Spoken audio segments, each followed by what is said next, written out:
ಈಗ ನಿಮ್ಮ ಶೋದ ಮನೆ ಹೊರಗಡೆನೂ ಕೂಡ ನಿಮ್ಮ ಮತ್ತು ಕಾವ್ಯ ಫೋಟೋ ಹಾಕಿದ್ರು. ಸೊ ತುಂಬ ಅಂದರೆ ವಿಶ್ ಮಾಡಿದರು, ಸೆಲೆಬ್ರೇಟ್ ಮಾಡ್ತಾಯಿದ್ರು. ಹೊರಗಡೆ ಬಂದ ನಂತರ ನೀವು ಮಾತಾಡಿದ್ರ? ಸೊ ಏನು ಹೇಳಿದರು? ಆಮೇಲೆ ಅಪ್ಪನ ಕೇಳ್ತಾ ಇದ್ರು ತುಂಬ ಜನ, ಸರ್ ಗಿಲ್ಲಿ ಅವ್ರನ್ನ ಕಾವ್ಯ ಅವ್ರ ಜೊತೆಗೆ ಮದುವೆ ಮಾಡಿಸ್ತೀರಾ ಅಂತ ಎಲ್ಲ ಕೇಳ್ತಾಯಿದ್ರು. ಸೊ ಏನು ಹೇಳ್ತೀರಿ ಅಂತ? ಇಲ್ಲ, ನಾನು ಬಂದ ಮೇಲೆ ಮಾತಾಡ್ದು. ಅಂದರೆ ಯಾವುದೋ ಪಾಪ ರೀಲ್ಸ್ ಎಲ್ಲ ಕಳಿಸ್ಬಿಟ್ಟು ಮೆಸೇಜ್ ಎಲ್ಲ ಮಾಡಿ, ಗಿಲ್ಲಿ ಸಖತ್ ಖುಷಿ ಆಯಿತು ನಿಮ್ಮ ಊರಿಗೆ ಹೋಗಿದಾಗ, ಜನ ಎಲ್ಲ ಇಷ್ಟು ನಿನಗೆ ಪ್ರೀತಿಸೋ, ಇಷ್ಟು ಜನ ನಿನ್ನ ಪ್ರೀತಿ ಕೊಟ್ಟವ್ರೆ, ಉಳಿಸ್ಕೋ ಗಿಲ್ಲಿ, ನಾನು ಇನ್ನೂ ನೀನು ಚೆನ್ನಾಗಿದಾಗಬೇಕು ಅಂತ ಮೆಸೇಜ್ ಮಾಡಿದರು ಅಣ್ಣ. ಆವಾಗ ಖುಷಿ ಆಯಿತು. ಅಂದರೆ ಪಾಪ ಅವರು ಸೂಪರು ಕಾರಣ. ಕಾವ್ಯ ಅಂದರೆ ಅವರು ಒಂದು ಸತಿ ಈಗ ಫೇಕಲ್ಲ, ರಿಯಲ್ ಆಗಿರ್ತದೆ ಅವ್ರ ಫ್ರೆಂಡ್ಶಿಪ್ಪು, ಅವ್ರ ಮಾತು ರಿಯಲ್ ಆಗಿರ್ತದೆ. ಎಸ್, ನಿಮಗೆ ಮನೇಲಿ ಯಾರು ಫೇಕ್ ಅಂತ ಅನಿಸಿದ್ರು, ಯಾರು ರಿಯಲ್ ಅಂತ ಅನಿಸಿದ್ರು ಹೊರಗಡೆ ಬಂದು ನೋಡಿದಾಗ? ಈಗ ಜರ್ನಿ ನೆನೆಸ್ಕೊಂಡ್ರೆ ಎಲ್ಲ ಎಪಿಸೋಡ್ಸ್ ನೋಡಿದ್ರಾ? ಸೊ ಮತ್ತು ನೀವು ಮುಂಚೆ ಬಿಗ್ ಬಾಸ್ಗೆ ಹೋಗೋಕ್ಕೂ ಮುಂಚೆ ಒಂದಿಷ್ಟು ಎಪಿಸೋಡ್ನ ನೋಡಿದ್ದೆ ಅಂತ ಹೇಳಿದ್ರಿ. ಆ ನೋಡಿದ್ದು ನಿಮ್ಗೆ ಎಷ್ಟು ಹೆಲ್ಪ್ಫುಲ್ ಆಗಿತ್ತು? ಹೊರಗಡೆ ಬಂದ ನಂತರ ನಿಮ್ಮ ಎಪಿಸೋಡ್ಸ್ ನೀವು ನೋಡಿದ್ರಾ ಅಂತ?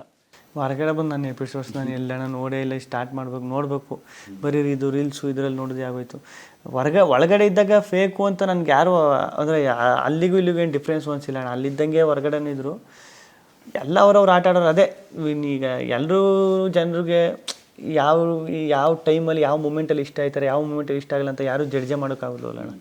ಈಗ ನಿಮ್ಮ ಶೋದ ಮನೆ ಹೊರಗಡೆನೂ ಕೂಡ ನಿಮ್ಮ ಮತ್ತು ಕಾವ್ಯ ಫೋಟೋ ಹಾಕಿದ್ರು. ಸೊ ತುಂಬ ಅಂದರೆ ವಿಶ್ ಮಾಡಿದರು, ಸೆಲೆಬ್ರೇಟ್ ಮಾಡ್ತಾಯಿದ್ರು. ಹೊರಗಡೆ ಬಂದ ನಂತರ ನೀವು ಮಾತಾಡಿದ್ರ? ಸೊ ಏನು ಹೇಳಿದರು? ಆಮೇಲೆ ಅಪ್ಪನ ಕೇಳ್ತಾ ಇದ್ರು ತುಂಬ ಜನ, ಸರ್ ಗಿಲ್ಲಿ ಅವ್ರನ್ನ ಕಾವ್ಯ ಅವ್ರ ಜೊತೆಗೆ ಮದುವೆ ಮಾಡಿಸ್ತೀರಾ ಅಂತ ಎಲ್ಲ ಕೇಳ್ತಾಯಿದ್ರು. ಸೊ ಏನು ಹೇಳ್ತೀರಿ ಅಂತ? ಇಲ್ಲ, ನಾನು ಬಂದ ಮೇಲೆ ಮಾತಾಡ್ದು.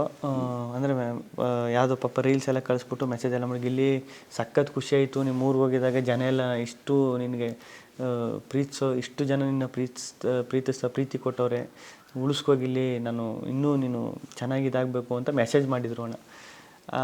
ಆವಾಗ ಖುಷಿ ಆಯಿತು. ಅಂದರೆ ಪಾಪ ಅವರು ಸೂಪರು ಕಾರಣ. ಕಾವ್ಯ ಅಂದರೆ ಅವರು ಒಂದು ಸತಿ ಈಗ ಫೇಕಲ್ಲ, ರಿಯಲ್ ಆಗಿರ್ತದೆ ಅವ್ರ ಫ್ರೆಂಡ್ಶಿಪ್ಪು, ಅವ್ರ ಮಾತು ರಿಯಲ್ ಆಗಿರ್ತದೆ. ಎಸ್, ನಿಮಗೆ ಮನೇಲಿ ಯಾರು ಫೇಕ್ ಅಂತ ಅನಿಸಿದ್ರು, ಯಾರು ರಿಯಲ್ ಅಂತ ಅನಿಸಿದ್ರು ಹೊರಗಡೆ ಬಂದು ನೋಡಿದಾಗ? ಈಗ ಜರ್ನಿ ನೆನೆಸ್ಕೊಂಡ್ರೆ ಎಲ್ಲ ಎಪಿಸೋಡ್ಸ್ ನೋಡಿದ್ರಾ? ಸೊ ಮತ್ತು ನೀವು ಮುಂಚೆ ಬಿಗ್ ಬಾಸ್ಗೆ ಹೋಗೋಕ್ಕೂ ಮುಂಚೆ ಒಂದಿಷ್ಟು ಎಪಿಸೋಡ್ನ ನೋಡಿದ್ದೆ ಅಂತ ಹೇಳಿದ್ರಿ. ಆ ನೋಡಿದ್ದು ನಿಮ್ಗೆ ಎಷ್ಟು ಹೆಲ್ಪ್ಫುಲ್ ಆಗಿತ್ತು? ಹೊರಗಡೆ ಬಂದ ನಂತರ ನಿಮ್ಮ ಎಪಿಸೋಡ್ಸ್ ನೀವು ನೋಡಿದ್ರಾ ಅಂತ? ಹೊರಗಡೆ ಬಂದು ನನ್ನ ಎಪಿಸೋಡ್ಸ್ ನಾನು ಎಲ್ಲಣ್ಣ ನೋಡೇ ಇಲ್ಲ. ಸ್ಟಾರ್ಟ್ ನೋಡಬೇಕು, ಬರೀ ಇದು ರೀಲ್ಸು ಇದರಲ್ಲಿ ನೋಡೋದೇ ಆಗೋಯ್ತು. ಒಳಗಡೆ ಇದ್ದಾಗ ಫೇಕು ಅಂತ ನನಗೆ ಯಾರು, ಅಂದರೆ ಅಲ್ಲಿಗೂ ಇಲ್ಲಿಗೂ ಏನು ಡಿಫ್ರೆನ್ಸ್ ಅನಿಸಿಲ್ಲ ಅಣ್ಣ. ಅಲ್ಲಿದ್ದಂಗೆ ಹೊರಗಡೆನೇ ಇದ್ದರು ಎಲ್ಲ. ಅವ್ರವ್ರು ಆಟ ಆಡೋರು ಅದೇ. ಈಗ ಎಲ್ಲರೂ ಜನರಿಗೆ ಯಾವ ಟೈಮಲ್ಲಿ ಯಾವ ಮೂಮೆಂಟಲ್ಲಿ ಇಷ್ಟ ಆಯ್ತಾರೆ, ಯಾವ ಮೂಮೆಂಟಲ್ಲಿ ಇಷ್ಟ ಆಗಲ್ಲ ಅಂತ ಯಾರೂ ಜಡ್ಜೆ ಮಾಡೋಕ್ಕಾಗಲ್ಲ ಅಣ್ಣ. ಈಗ ನಿಮ್ಮ ಶೋದ ಮನೆ ಹೊರಗಡೆನೂ ಕೂಡ ನಿಮ್ಮ ಮತ್ತು ಕಾವ್ಯ ಫೋಟೋ ಹಾಕಿದ್ರು. ಸೊ ತುಂಬ ಅಂದರೆ ವಿಶ್ ಮಾಡಿದರು, ಸೆಲೆಬ್ರೇಟ್ ಮಾಡ್ತಾಯಿದ್ರು. ಹೊರಗಡೆ ಬಂದ ನಂತರ ನೀವು ಮಾತಾಡಿದ್ರ? ಸೊ ಏನು ಹೇಳಿದರು? ಆಮೇಲೆ ಅಪ್ಪನ ಕೇಳ್ತಾ ಇದ್ರು ತುಂಬ ಜನ, ಸರ್ ಗಿಲ್ಲಿ ಅವ್ರನ್ನ ಕಾವ್ಯ ಅವ್ರ ಜೊತೆಗೆ ಮದುವೆ ಮಾಡಿಸ್ತೀರಾ ಅಂತ ಎಲ್ಲ ಕೇಳ್ತಾಯಿದ್ರು. ಸೊ ಏನು ಹೇಳ್ತೀರಿ ಅಂತ? ಇಲ್ಲ, ನಾನು ಬಂದ ಮೇಲೆ ಮಾತಾಡ್ದು. ಅಂದರೆ ಯಾವುದೋ ಪಾಪ ರೀಲ್ಸ್ ಎಲ್ಲ ಕಳಿಸ್ಬಿಟ್ಟು ಮೆಸೇಜ್ ಎಲ್ಲ ಮಾಡಿ, ಗಿಲ್ಲಿ ಸಖತ್ ಖುಷಿ ಆಯಿತು ನಿಮ್ಮ ಊರಿಗೆ ಹೋಗಿದಾಗ, ಜನ ಎಲ್ಲ ಇಷ್ಟು ನಿನಗೆ ಪ್ರೀತಿಸೋ, ಇಷ್ಟು ಜನ ನಿನ್ನ ಪ್ರೀತಿ ಕೊಟ್ಟವ್ರೆ, ಉಳಿಸ್ಕೋ ಗಿಲ್ಲಿ, ನಾನು ಇನ್ನೂ ನೀನು ಚೆನ್ನಾಗಿದಾಗಬೇಕು ಅಂತ ಮೆಸೇಜ್ ಮಾಡಿದರು ಅಣ್ಣ. ಆವಾಗ ಖುಷಿ ಆಯಿತು. ಅಂದರೆ ಪಾಪ ಅವರು ಸೂಪರು ಕಾರಣ. ಕಾವ್ಯ ಅಂದರೆ ಅವರು ಒಂದು ಸತಿ ಈಗ ಫೇಕಲ್ಲ, ರಿಯಲ್ ಆಗಿರ್ತದೆ ಅವ್ರ ಫ್ರೆಂಡ್ಶಿಪ್ಪು, ಅವ್ರ ಮಾತು ರಿಯಲ್ ಆಗಿರ್ತದೆ. ಎಸ್, ನಿಮಗೆ ಮನೇಲಿ ಯಾರು ಫೇಕ್ ಅಂತ ಅನಿಸಿದ್ರು, ಯಾರು ರಿಯಲ್ ಅಂತ ಅನಿಸಿದ್ರು ಹೊರಗಡೆ ಬಂದು ನೋಡಿದಾಗ? ಈಗ ಜರ್ನಿ ನೆನೆಸ್ಕೊಂಡ್ರೆ ಎಲ್ಲ ಎಪಿಸೋಡ್ಸ್ ನೋಡಿದ್ರಾ? ಸೊ ಮತ್ತು ನೀವು ಮುಂಚೆ ಬಿಗ್ ಬಾಸ್ಗೆ ಹೋಗೋಕ್ಕೂ ಮುಂಚೆ ಒಂದಿಷ್ಟು ಎಪಿಸೋಡ್ನ ನೋಡಿದ್ದೆ ಅಂತ ಹೇಳಿದ್ರಿ. ಆ ನೋಡಿದ್ದು ನಿಮ್ಗೆ ಎಷ್ಟು ಹೆಲ್ಪ್ಫುಲ್ ಆಗಿತ್ತು? ಹೊರಗಡೆ ಬಂದ ನಂತರ ನಿಮ್ಮ ಎಪಿಸೋಡ್ಸ್ ನೀವು ನೋಡಿದ್ರಾ ಅಂತ?